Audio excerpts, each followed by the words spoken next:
The Multiple States of the Being, by Rene Guenon. Forward. In our previous study on the symbolism of the cross, we expounded, according to the data provided by the various traditional doctrines, a geometric representation of the being that is entirely based on the metaphysical theory of multiple states. The present volume will be in this respect like a complement to it, for the indications we gave may not be sufficient to bring out the full scope of this theory, which must be considered quite fundamental. Indeed, we had to confine ourselves then to what related most directly to the clearly defined goal we had set for ourselves. This is why, leaving aside for now the symbolic representation we described, or at least recalling it only incidentally, as it were, when there is occasion to refer to it, we shall devote this new work entirely to a fuller development of the theory in question,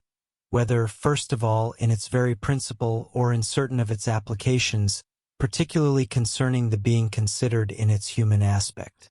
Regarding this last point, it is perhaps not useless to recall right now that the fact of our dwelling on considerations of this order in no way implies that the human state occupies a privileged rank in the whole of universal existence, or that it is metaphysically distinguished in relation to other states by the possession of any prerogative whatsoever. In reality, this human state is merely a state of manifestation like all the others, and among an indefinitude of others.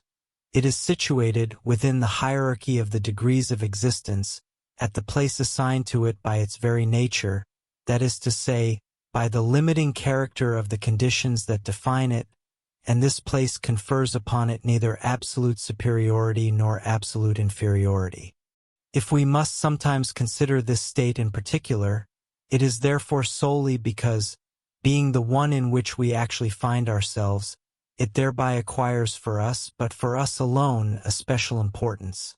This is but a wholly relative and contingent point of view, that of the individuals we are in our present mode of manifestation. This is why, notably, when we speak of superior and inferior states, it is always in relation to the human state taken as a term of comparison that we must carry out this hierarchical distribution, since there is no other that is directly graspable to us as individuals. And it must not be forgotten that any expression, being the envelopment within a form, necessarily takes place in an individual mode, so much so that, when we wish to speak of anything at all, even of truths of a purely metaphysical order, we can only do so by descending to an entirely different order, essentially relative and limited, in order to translate them into the language that is that of human individualities. One will easily understand all the precautions and reservations imposed by the inevitable imperfection of this language, so manifestly inadequate to what it must express in such cases. There is an evident disproportion here, and the same can moreover be said of any formal representation whatsoever, even including strictly symbolic representations, which are nevertheless incomparably less strictly limited than ordinary language, and consequently more apt for the communication of transcendent truths. Hence the constant use made of them in any teaching possessing a truly initiatory and traditional character. This is why, as we have already pointed out on many occasions, in order not to alter the truth through a partial, restrictive, or systematized exposition, it is proper always to reserve the part of the inexpressible, that is, of what cannot be enclosed in any form, and which, metaphysically, is in reality what matters most. We might even say it is all that is essential. Now, if one wishes, still concerning the consideration of the human state, to connect the individual point of view to the metaphysical point of view, as one must always do when dealing with sacred science and not merely with profane knowledge, we will say this: the realization of the total being can be accomplished starting from any state taken as a basis and as a point of departure, by the very reason of the equivalence of all contingent modes of existence with regard to the absolute. It can therefore be accomplished starting from the human state as well as from any other, and even, as we have already said elsewhere, starting from any modality of this state, which amounts to saying that it is notably possible for corporeal and earthly man, whatever Westerners may think of it, misled as they are, regarding the importance that should be attributed to corporeity,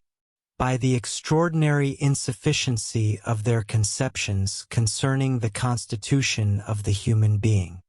Since this state is the one in which we currently find ourselves, it is from here that we must effectively depart if we propose to attain metaphysical realization, to whatever degree it may be, and this is the essential reason why this case must be considered more especially by us. Moreover, having developed these considerations previously, we shall not insist upon them any further, especially since our exposition itself will allow them to be understood even better. On the other hand, to dispel any possible confusion, we must recall right now that when we speak of the multiple states of the being, it is a question not of a simple numerical, or even more generally quantitative, multiplicity, but rather of a multiplicity of a transcendental or truly universal order, applicable to all the domains constituting the different worlds or degrees of existence, considered separately or in their entirety, and thus outside and beyond the special domain of number and even of quantity in all its modes. Indeed, quantity, and with even greater reason number, which is but one of its modes, namely discontinuous quantity, is merely one of the determining conditions of certain states, ours among them. It therefore could not be transposed to other states, and still less be applied to the totality of states, which evidently escapes any such determination. This is why, when we speak in this respect of an indefinite multitude, we must always be very careful to remark that the indefinitude in question surpasses all number, and also everything to which quantity is more or less directly applicable, such as spatial or temporal indefinitude, which likewise belongs only to the conditions proper to our world. Still another remark is necessary concerning the use we make of the word being itself, which, strictly speaking, can no longer be applied in its proper sense when it comes to certain states of non-manifestation of which we shall have to speak, and which are beyond the degree of pure being. We are obliged, however, because of the very constitution of human language, to retain this term even in such cases, for want of a more adequate one, but attributing to it then only a purely analogical and symbolic value, without which it would be entirely impossible for us to speak in any way whatsoever of the matter at hand. And this is a very clear example of those inadequacies of expression to which we were alluding earlier. Thus we shall be able, as we have already done elsewhere, to continue to speak of the total being as being simultaneously manifested in certain of its states and unmanifested in other states, without this in any way implying that, for the latter, we must stop at the consideration of what corresponds to the degree that is strictly that of being. We will recall, in this connection, that stopping at being and considering nothing beyond it, as if it were somehow the supreme principle, the most universal of all, is one of the characteristic traits of certain Western conceptions of antiquity and the Middle Ages. These, while incontestably containing a portion of metaphysics that is no longer found in modern conceptions, remain greatly incomplete in this respect, and also in that they present themselves as theories established for their own sake, rather than with a view to a corresponding effective realization. This is certainly not to say that there was nothing else in the West at that time. Here we are speaking only of what is generally known, the value and scope of which some, while making commendable efforts to react against modern negation, tend to exaggerate, failing to realize that these remain, all things considered, quite outward points of view, and that, in civilizations where, as is the case here, a sort of division has been established between two orders of teaching that are superimposed, without ever opposing each other, exoterism calls for esoterism as its necessary complement. When this esoterism is ignored, the civilization, being no longer directly linked to higher principles by any effective bond, soon loses all traditional character, for the elements of this order that still survive within it are comparable to a body abandoned by the spirit,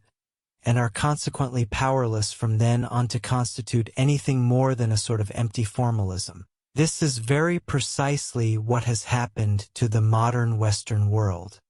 Having given these few explanations, we believe we can enter into our subject proper without lingering further over preliminaries, from which the various considerations we have already expounded elsewhere allow us largely to dispense with.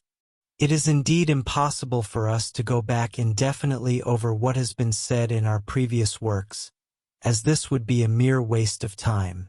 and while certain repetitions are in fact unavoidable, we must strive to reduce them to what is strictly indispensable for the understanding of what we intend to set forth here, while referring the reader, whenever necessary, to one or another part of our other works, where he may find additional information or fuller developments regarding the questions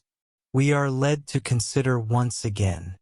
The principal difficulty of this exposition lies in the fact that all these questions are indeed more or less closely linked to one another,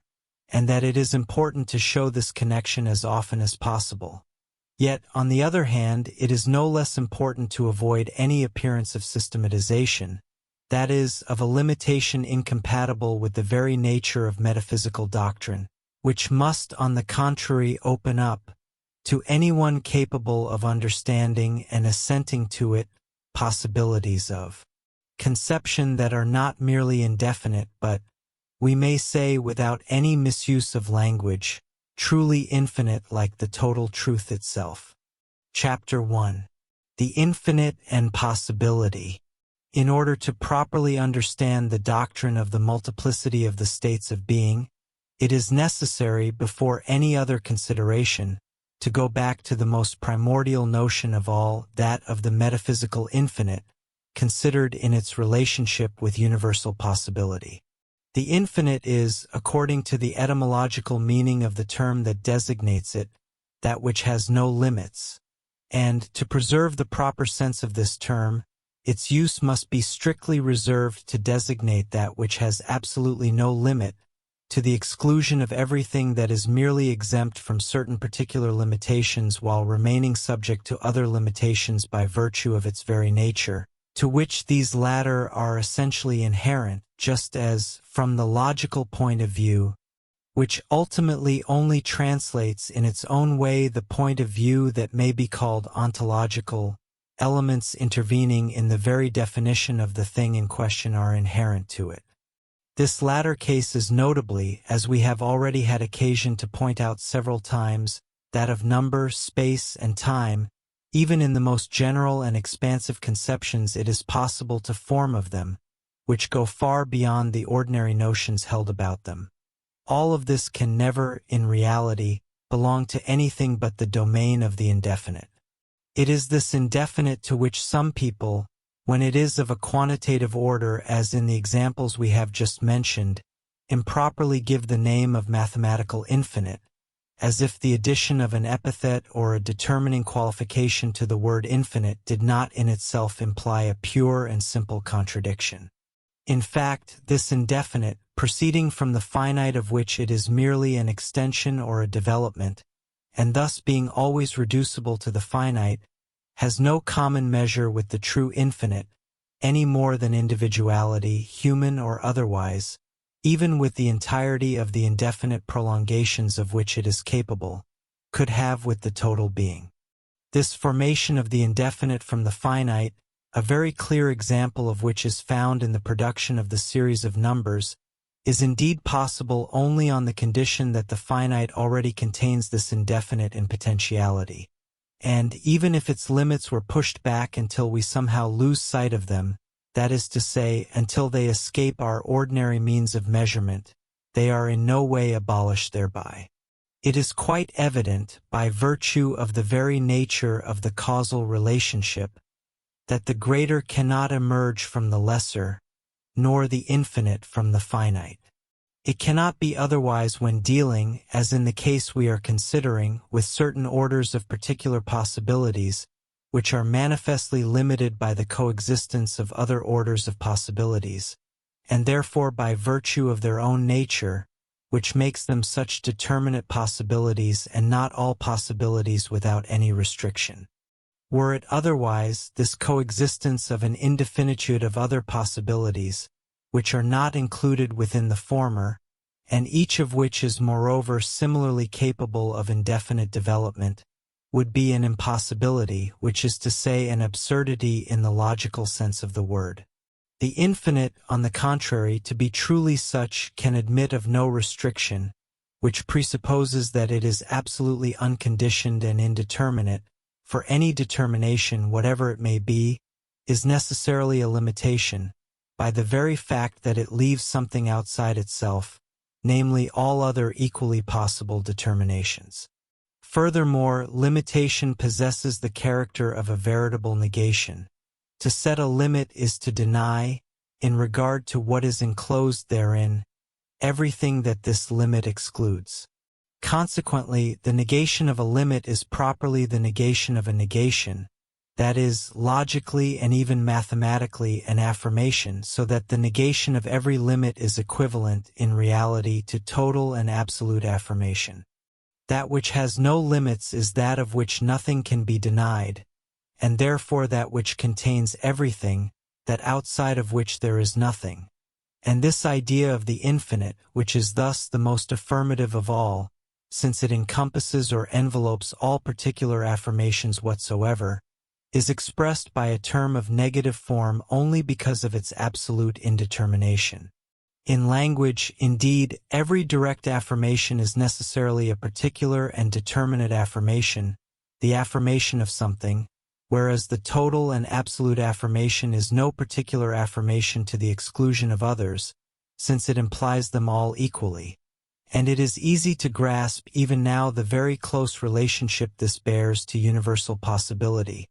which in the same way encompasses all particular possibilities.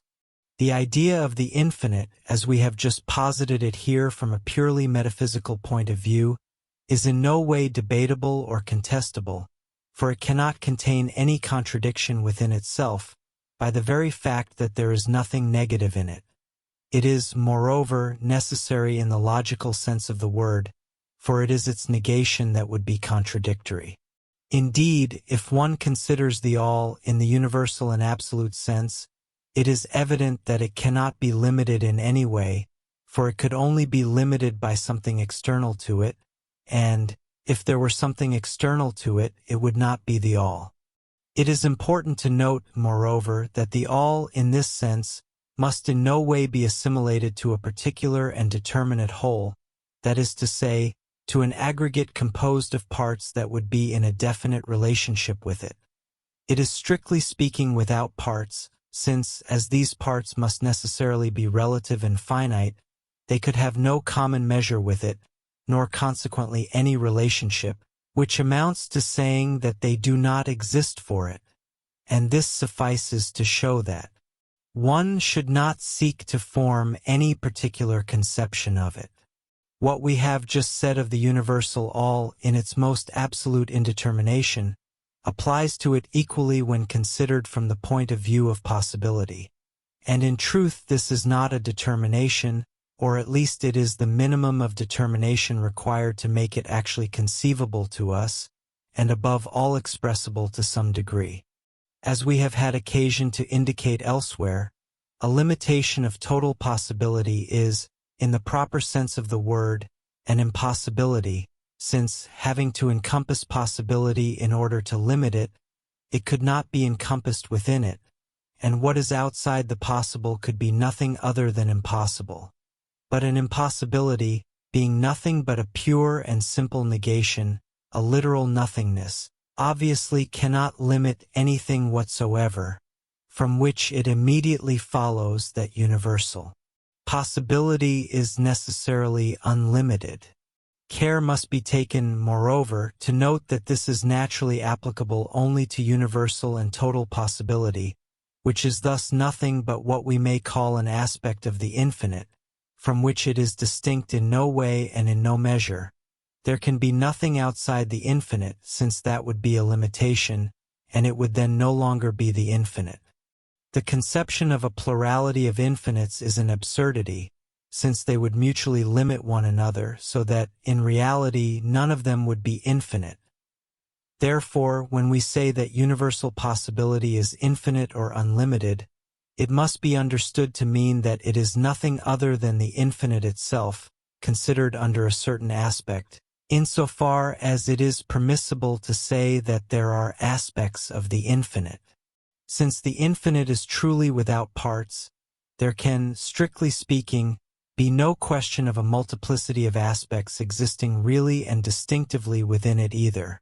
In truth, it is we who conceive the infinite under this or that aspect, because it is impossible for us to do otherwise, and even if our conception were not essentially limited, as it is so long as we are in an individual state, it would necessarily have to limit itself in order to become expressible, since to do so it must clothe itself in a determinate form. However, what is important is that we clearly understand where the limitation comes from and to what it is due, so as to attribute it solely to our own imperfection, or rather to that of the internal and external instruments presently at our disposal as individual beings, who as such effectively possess only a definite and conditioned existence, and not to transfer this imperfection, purely contingent and transitory like the conditions to which it refers and from which it results, into the unlimited domain of universal possibility itself. Let us add one final remark. If one speaks correlatively of the infinite and of possibility, it is not to establish a distinction between these two terms that could not really exist. Rather, it is because the infinite is then considered more specifically under its active aspect, whereas possibility is its passive aspect. But, whether it is regarded by us as active or passive, it is always the infinite, which could not be affected by these contingent points of view, and the determinations, whatever the principle by which they are affected, exist here only in relation to our conception.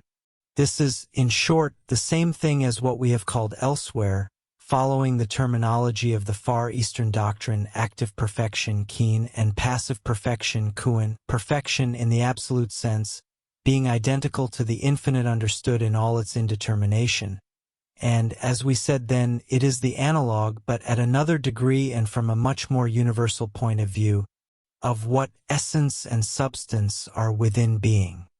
It must be clearly understood from now on that being does not encompass all possibility, and that, consequently, it can in no way be identified with the infinite. This is why we say that the point of view adopted here is much more universal than that in which we have only to consider being. This is indicated merely to avoid any confusion, for we shall have occasion to explain it more fully later on. Chapter 2. Possibles and Compossibles. Universal possibility, we have said, is unlimited, and can be nothing other than unlimited. To wish to conceive of it otherwise is therefore, in reality, to condemn oneself to not conceiving of it at all. This is what renders all the philosophical systems of the modern West equally impotent from a metaphysical, that is to say, universal point of view, and this precisely insofar as they are systems, as we have already occasionally pointed out on various occasions. They are in fact, as such, merely restricted and closed conceptions, which may, through some of their elements, have a certain value in a relative domain, but which become dangerous and false as soon as, taken as a whole, they lay claim to something more and seek to pass themselves off as an expression of the total reality. Undoubtedly, it is always legitimate to specifically consider, if one deems it appropriate, certain orders of possibilities to the exclusion of others, and this is, in short, what any given science necessarily does. But what is not legitimate is to assert that this constitutes the whole of possibility and to deny everything that exceeds the measure of one's own individual comprehension, which is more or less narrowly limited. Yet this is, to one degree or another, the essential character of that systematic form which seems inherent in all modern Western philosophy, and it is one of the reasons why philosophical thought, in the ordinary sense of the word, has and can have nothing in common with doctrines of a purely metaphysical order. Among the philosophers who, due to this systematic and truly anti-metaphysical tendency, have striven to limit universal possibility in one way or another, some, like Leibniz, have sought to make use of the distinction between possibles and compossibles in this regard. But it is only too evident that this distinction, insofar as it is validly applicable, can in no way serve this illusory end. Indeed, compossibles are nothing other than mutually compatible possibles, that is to say, those whose union in a single complex whole introduces no contradiction within it. Consequently, compossibility is always essentially relative to the whole in question. It is well understood, moreover, that this whole can be either that of the characteristics constituting all the attributes of a particular object or of an individual being, or something much more general and extensive, namely the set of all possibilities subject to certain common conditions and thereby forming a certain definite order, one of the domains included in universal existence. But in any case, it must be a whole that is always determined, without which the distinction would no longer apply. Thus, to take first an example of a particular and extremely simple order, a round square is an impossibility, because the union of the two possibles, square and round, in the same figure implies a contradiction. But these two possibles are nonetheless equally realizable, and in the same capacity, for the existence of a square figure evidently does not prevent the simultaneous existence, next to it and in the same space, of a round figure,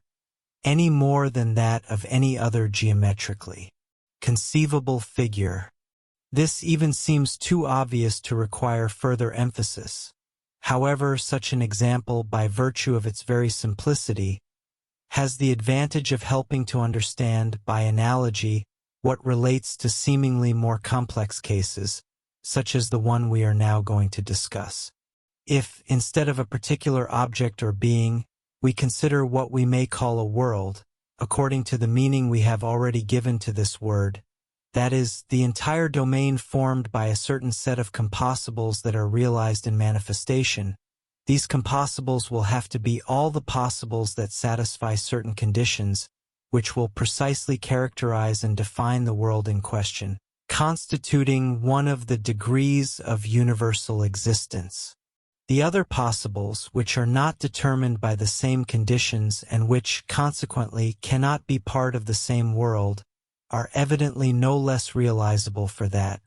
but, of course, each according to the mode suited to its nature.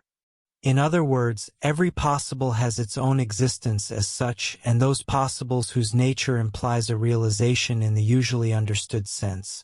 that is to say, an existence in some mode of manifestation whatsoever, cannot lose this character which is essentially inherent to them, and become unrealizable by the fact that other possibles are currently realized.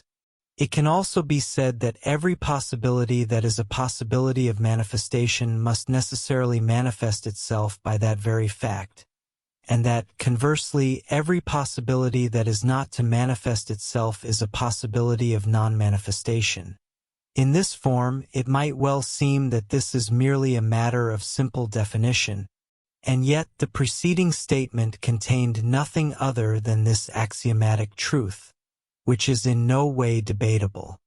If one were to ask, however, why every possibility must not manifest itself, that is to say, why there are both possibilities of manifestation and possibilities of non-manifestation, it would suffice to answer that the domain of manifestation, being limited by the very fact that it is a set of conditioned worlds or states, cannot exhaust universal possibility in its totality. It leaves outside itself all the unconditioned, which is precisely what matters most metaphysically. As for asking why a certain possibility must not manifest itself just as well as another, this would simply amount to asking why it is what it is and not what another is. It is therefore exactly as if one were asking why a given being is itself and not another being, which would certainly be a meaningless question. What must be clearly understood in this regard is that a possibility of manifestation has, as such, no superiority over a possibility of non-manifestation. It is not the object of a sort of choice or preference, it is only of another nature. If one now wishes to object on the subject of compossibles that, according to Leibniz's expression, there is only one world, one of two things must be true. Either this assertion is a pure tautology or it has no meaning. Indeed, if by world we mean here the total universe or even, restricting ourselves to the possibilities of manifestation, the entire domain of all these possibilities, that is to say universal existence, the statement is too obvious, although the way it is expressed might perhaps be improper. But if one understands by this word only a certain set of compossibles, as is most commonly done, and as we ourselves have just done, it is as absurd to say that its existence prevents the coexistence of other worlds as it would be, to return to our previous example, to say that the existence of a round figure prevents the coexistence of a square, or triangular, or any other kind of figure. All that can be said is that, just as the characteristics of a determined object exclude from that object the presence of other characteristics with which they would be in contradiction, the conditions by which a determined world is defined exclude from this world those possibles whose nature does not imply a realization subject to these same conditions. These possibles are thus outside the limits of the world under consideration, but they are not for that reason excluded from possibility, since they are possibles by hypothesis, nor even, in more restricted cases, from existence in the proper sense of the term, that is to say, understood as encompassing the entire domain of universal manifestation. There are multiple modes of existence in the universe, and every possible has the one suited to its own nature. As for speaking, as has sometimes been done, and specifically in reference to Leibniz's conception of a sort of struggle for existence among possibles, this is a conception that certainly has nothing metaphysical about it, and this attempt at transposing what is merely a simple biological hypothesis is even entirely unintelligible. The distinction between the possible and the real, upon which many philosophers have so heavily insisted, therefore has no metaphysical value. Every possible is real in its own way, and according to the mode that its nature entails. Otherwise, there would be possibles that would be nothing, and to say that a possible is nothing is a pure and simple contradiction. It is the impossible and the impossible alone which is, as we have already said, a pure nothingness. To deny that there are possibilities of non-manifestation is to seek to limit universal possibility. On the other hand, to deny that, among the possibilities of manifestation, there are those of different orders, is to seek to limit it even more narrowly. Before going further, we shall point out that, instead of considering the set of conditions that determine a world, as we have done in the preceding, one could also, from the same point of view, consider one of these conditions in isolation. For example, among the conditions of the corporeal world, space envisaged as the container of spatial possibilities. It is quite evident that, by definition itself, only spatial possibilities can be realized in space, but it is no less evident that this does not prevent non-spatial possibilities from being realized equally, outside of this particular condition of existence that is space. However, if space were infinite as some claim, there would be no room in the universe for any non-spatial possibility, and logically thought itself, to take the most ordinary and best-known example of all, could then be admitted to existence only on the condition of being conceived as extended, a conception whose falsity profane psychology itself recognizes without any hesitation. But, very far from being infinite, space is only one of the possible modes of manifestation, which itself is in no way infinite even in the totality of its extension, with the indefinitude of the modes it entails, and each of which is itself indefinite.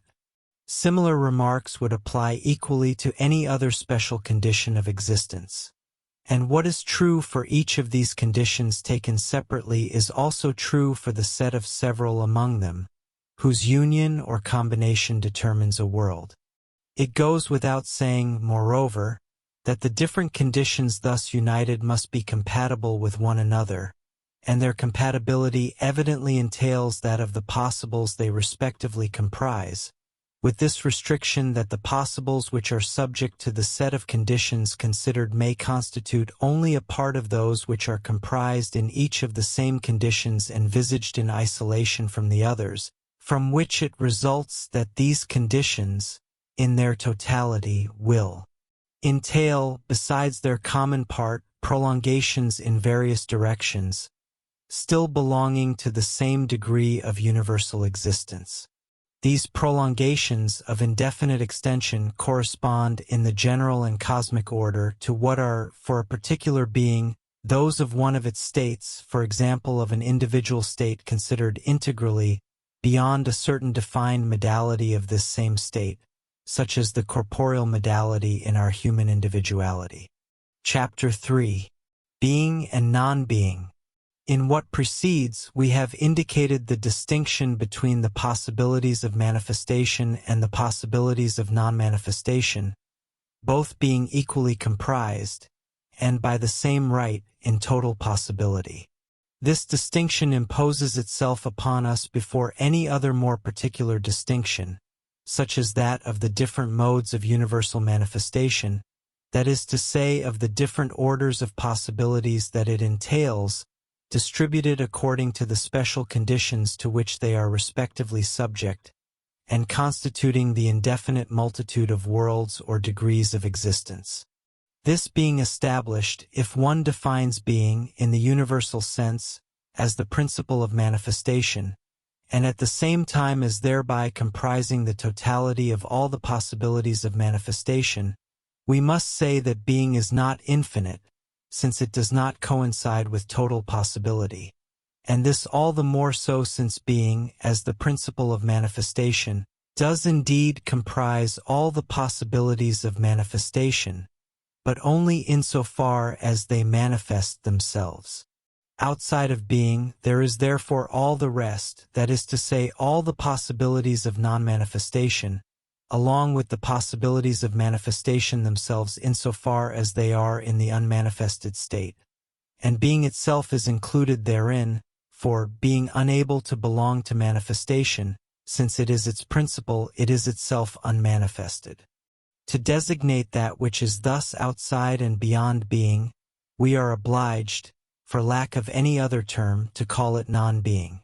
And this negative expression, which for us is in no degree synonymous with nothingness as it appears to be in the language of certain philosophers, besides being directly inspired by the terminology of the Far Eastern metaphysical doctrine, is sufficiently justified by the necessity of employing some denomination to be able to speak of it,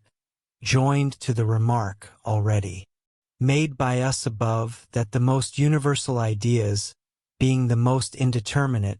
can only be expressed, insofar as they are expressible, by terms that are indeed of a negative form, just as we have seen concerning the infinite. One can also say that non-being, in the sense that we have just indicated, is more than being, or, if one prefers, that it is superior to being, if one understands by this that what it comprises is beyond the extension of being, and that it contains being itself in principle. Only, as soon as one opposes non-being to being, or even simply distinguishes them, it is because neither one nor the other is infinite, since, from this point of view, they limit each other in some way. Infinity belongs only to the totality of being and non-being, since this totality is identical to universal possibility. We can also express things in this way, Universal possibility necessarily contains the totality of possibilities, and one can say that being and non-being are its two aspects. Being insofar as it manifests possibilities. Non-being insofar as it does not manifest them. Being therefore contains all the manifested. Non-being contains all the unmanifested, including being itself. But universal possibility comprises both being and non-being. Let us add that the unmanifested comprises what we may call the unmanifestable, that is to say the possibilities of non-manifestation, and the manifestable, that is to say the possibilities of manifestation insofar as they do not manifest themselves, manifestation evidently comprising only the set of these same possibilities insofar as they manifest themselves. Concerning the relations between being and non-being, it is essential to remark that the state of manifestation is always transitory and conditioned, and that, even for those possibilities that entail manifestation, the state of non-manifestation alone is absolutely permanent and unconditioned. Let us add in this regard that nothing of what is manifested can be lost, according to a rather frequently used expression, other than by passing into the unmanifested. And, of course, this very passage only constitutes a loss from the special point of view of manifestation, since, in the state of non-manifestation, all things, on the contrary, subsist eternally in principle, independently of all the particular and limiting conditions that characterize this or that mode of manifested existence. Only, to be able to say rightly that nothing is lost, even with the restriction concerning the unmanifested, one must envisage the whole of universal manifestation, and not merely this or that one of its states to the exclusion of the others, for, owing to the continuity of all these states among themselves, there can always be a passage from one to another, without this continual passage, which is only a change of mode, causing us in any way to leave the domain of manifestation. As for the possibilities of non-manifestation, they essentially belong to non-being, and, by their very nature, they cannot enter the domain of being, contrary to what occurs with the possibilities of manifestation. But, as we have said above, this implies no superiority of the ones over the others, since both merely have different modes of reality that conform to their respective natures, and the very distinction between being and non-being is, after all, purely contingent, since it can only be made from the point of view of manifestation, which is itself essentially contingent. This, moreover, in no way diminishes the importance this distinction has for us, given that, in our present state, it is not possible for us to effectively place ourselves at a point of view other than this one, which is our own insofar as we ourselves, as conditioned and individual beings, belong to the domain of manifestation,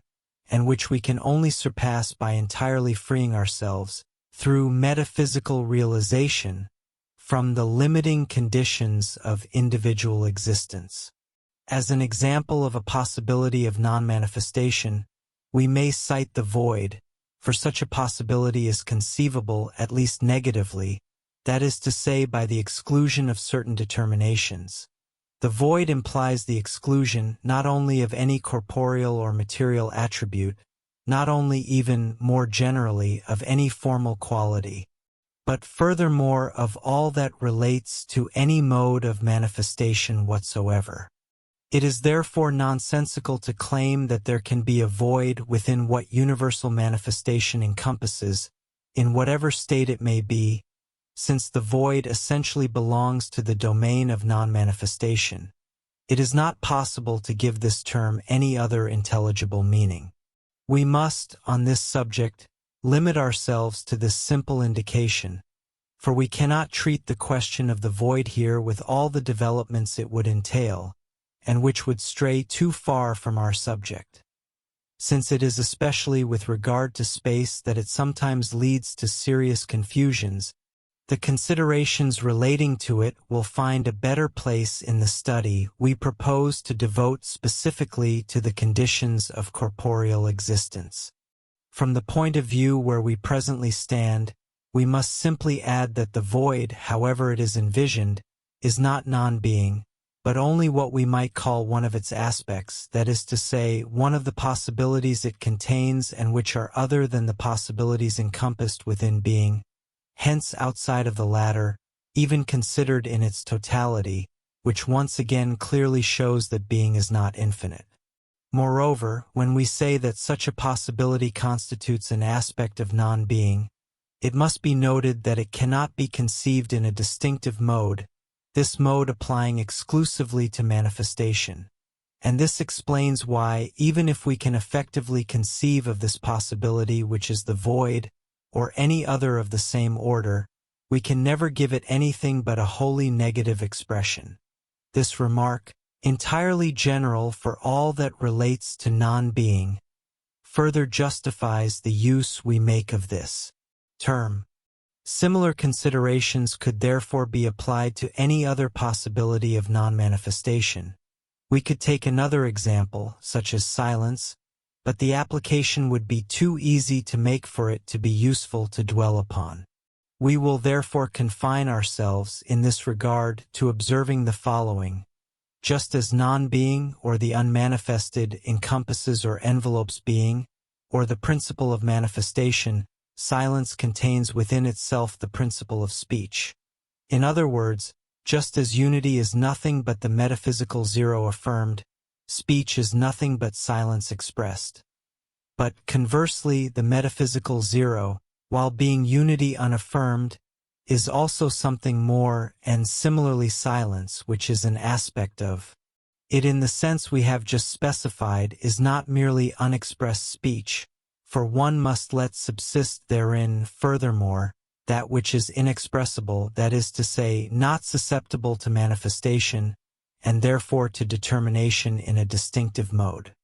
The relationship thus established between silence and speech shows how it is possible to conceive possibilities of non-manifestation that correspond, by analogical transposition, to certain possibilities of manifestation, without claiming in any way, here again, to introduce into non-being an effective distinction which could not be found there, since existence in a distinctive mode is essentially inherent to the conditions of manifestation. Chapter 4. Foundation of the Theory of Multiple States. The preceding contains, in all its universality, the foundation of the theory of multiple states. If one considers any being in its totality, it must entail, at least virtually, states of manifestation and states of non-manifestation, for it is only in this sense that one can truly speak of totality. Otherwise, one is merely in the presence of something incomplete and fragmentary, which cannot truly constitute the total being. Non-manifestation, as we have said above, alone possesses the character of absolute permanence. It is therefore from it that manifestation, in its transient condition, draws all its reality, and it can be seen from this that non-being, far from being nothingness, would be exactly the complete opposite, if indeed nothingness could have an opposite, which would suppose it still possessed a certain degree of positivity, whereas it is merely absolute negativity, that is to say, pure impossibility. This being so, it follows that it is essentially the states of non-manifestation that ensure permanence and identity for the being. And outside these states, that is to say, if one takes the being only within manifestation, without relating it to its unmanifested principle, this permanence and this identity can only be illusory, since the domain of manifestation is strictly the domain of the transient and the multiple, entailing continual and indefinite modifications. From then on, one will easily understand what must be thought from the metaphysical point of view of the supposed unity of the I, that is to say, of the individual being, which is so indispensable to Western and profane psychology. On the one hand, it is a fragmentary unity, since it refers only to a portion of the being, to one of its states taken in isolation, and arbitrarily from among an indefinitude of others. And, on the other hand, this unity, even considering only the special state to which it relates, is still as relative as possible, since this state is itself composed of an indefinitude of various modifications, and it has all the less reality the more one abstracts the transcendent principle which alone could truly give it any by maintaining the identity of the being in a permanent mode throughout all these modifications. The states of non-manifestation are of the domain of non-being, and the states of manifestation are of the domain of being, considered in its integrality. It can also be said that the latter correspond to the different degrees of existence, these degrees being nothing other than the different modes in indefinite multiplicity of universal manifestation. To establish here a clear distinction between being and existence, we must, as we have already said, consider being as being properly the very principle of manifestation.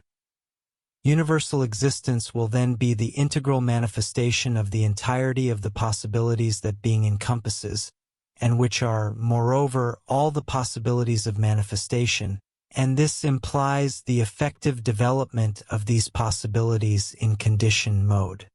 Thus, being envelopes existence, and it is metaphysically more than the latter, since it is its principle. Existence is therefore not identical to being, for the latter corresponds to a lesser degree of determination, and, consequently, to a higher degree of universality. Although existence is essentially unique, and this because being in itself is one, it nonetheless comprises the indefinite multiplicity of the modes of manifestation, for it includes them all equally by the very fact that they are equally possible, this possibility implying that each of them must be realized according to the conditions proper to it. As we have said elsewhere, speaking of this unicity of existence according to the data of Islamic esotericism, it follows from this that existence in its very unicity entails an indefinitude of degrees, corresponding to all the modes of universal manifestation, and this indefinite multiplicity of the degrees of existence implies correlatively, for any given being considered in the entire domain of this existence, a similarly indefinite multiplicity of possible states of manifestation, each of which must be realized in a determinate degree of universal existence. A state of a being is therefore the development of a particular possibility included in such a degree, this degree being defined by the conditions to which the possibility in question is subject, insofar as it is considered as being realized in the domain of manifestation. Thus, each state of manifestation of a being corresponds to a degree of existence, and this state moreover entails various modalities, according to the different combinations of conditions to which one and the same general mode of manifestation is susceptible. Finally, each modality itself includes an indefinite series of secondary and elementary modifications. For example, if we consider the being in that particular state which is human individuality, the corporeal part of this individuality is only one modality of it, and this modality is determined not exactly by a special condition of existence, but by a set of conditions that delimit its possibilities, these conditions being those whose union defines the sensible or corporeal world. As we have already indicated, each of these conditions, considered in isolation from the others, can extend beyond the domain of this modality, and either by its own extension or by its combination with different conditions,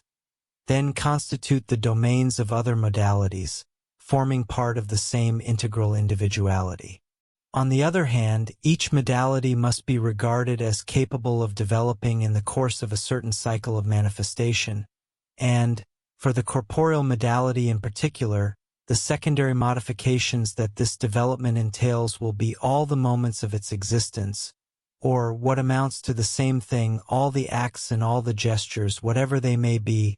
that it will perform during the course of this existence. It is almost superfluous to insist on the small place occupied by the individual ego in the totality of the being, since, even in all the extension it can acquire when considered in its integrality, It constitutes only one state like the others, and among an indefinitude of others, and this even when one restricts oneself to considering the states of manifestation. But, moreover, these themselves are, from the metaphysical point of view, only that which is least important in the total being, for the reasons we have given above.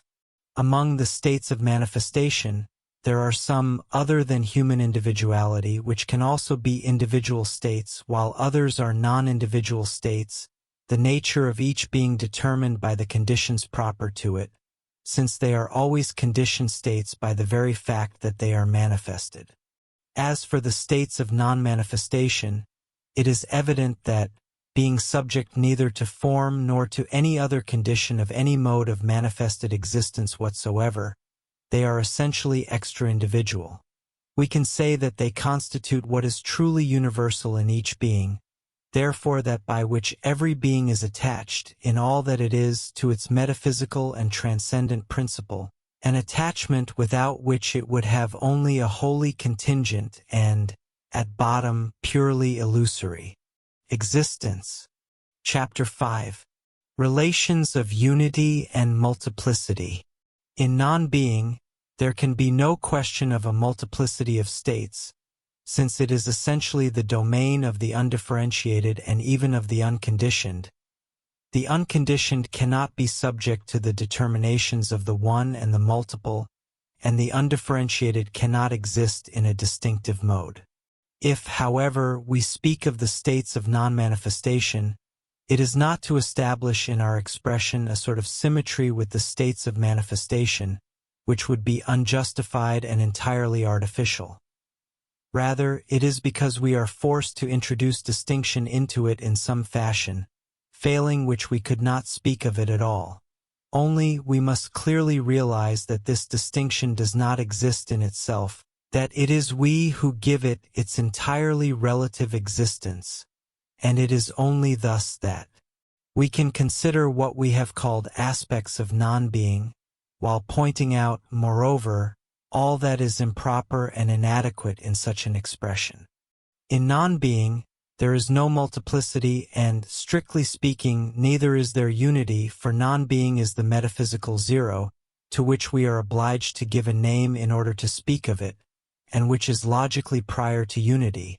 This is why Hindu doctrine speaks only in this regard of non-duality, which, moreover, must again be related to what we have said above concerning the use of terms of a negative form.